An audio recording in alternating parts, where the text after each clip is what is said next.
लेकिन जो political parties के ऊपर जो नकेल कसी गई है, जो ये बड़ा राजनीतिक पार्टियों के लिए जो फैसला लिया गया है, उस पर मैं चाहूंगी वीके अग्निहोत्री जी, रामदत्त त्रिपाठी जी, आप जरूर इस पे कमेंट करें, क्योंकि सबसे ज्यादा डिमोनेटाइजेशन के बाद ये मसला उठ रहा था कि मोदी अगर बड़े कदम उठा रहे हैं, सख्त कदम उठा रहे हैं, तो राजनीतिक पार्टियों पर क्यों नहीं, और वो बजट में झलक गया।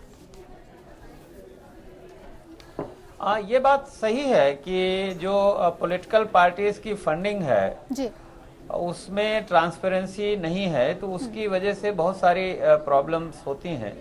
लेकिन मुझे लगता है कि ये इतना जो सुधार है, केवल 2000 कर देना, मुझे लगता है कि ये पर्याप्त नहीं है 20,000 से, क्योंकि इसका एक परिणाम ये भी हो सकता है कि वो अभी बहुत सारा, आप पॉलिटिकल पार्टीज में पहले जैसा नहीं, पहले पार्टी के फंड में आता था, अब इंडिविजुअल लोग अपना रखते हैं, तो ये भी हो सकता है कि वो अकाउंट में ना आके लोग इंडिविजुअल उसको रखेंगे।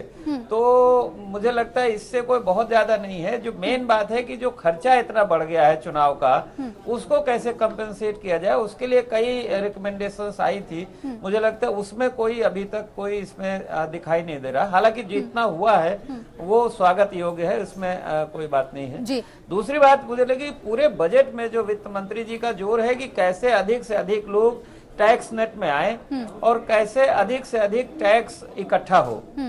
लेकिन अब एक बहुत बड़ा सवाल इस समय करदाताओं के सामने यह है कि बदले में क्या मिलता है, उस पे जोर नहीं है। जैसे शिक्षा की गुणवत्ता, हम टैक्स देते हैं लेकिन हमारे बच्चों को जो शिक्षा की व्यवस्था सरकारी क्षेत्र की ठीक नहीं है, तो हमें प्राइवेट में ले जाना पड़ता है। हम टैक्स देते हैं लेकिन सरकारी अस्पतालों में हम इलाज नहीं करा सकते, तो वो एक अलग बर्डन आता है। तो मुझे लगता है कि गवर्नमेंट को अपना जो बदले में सर्विसेज हैं डिलीवरी का, उसको पर जो भी जोर देना चाहिए। बिल्कुल, रिजल्ट ओरिएंटेड हमारी सरकार से या टैक्स नेटवर्क बढ़ाने, जी, रिजल्ट ओरिएंटेड हमारी सरकार रही नहीं। नागरिकों को बदले में सेवाएं क्या मिलती है, उस पर भी तो जोर देना चाहिए। उस पे जब तक हमारा ये ब्यूरोक्रेटिक रिफॉर्म्स है वो बहुत जरूरी है, डिलीवरी सिस्टम का रिफॉर्म्स है वो बहुत जरूरी है। मुझे लगता है जब तक ये नहीं होगा, और दूसरी बात यह है कि अपने देश में एम्प्लॉयमेंट सबसे बड़ा मुद्दा है, और डिमोनेटाइजेशन के बाद जितना इनफॉर्मल सेक्टर एकदम ध्वस्त हो गया है, वो फिर से कैसे उठेगा।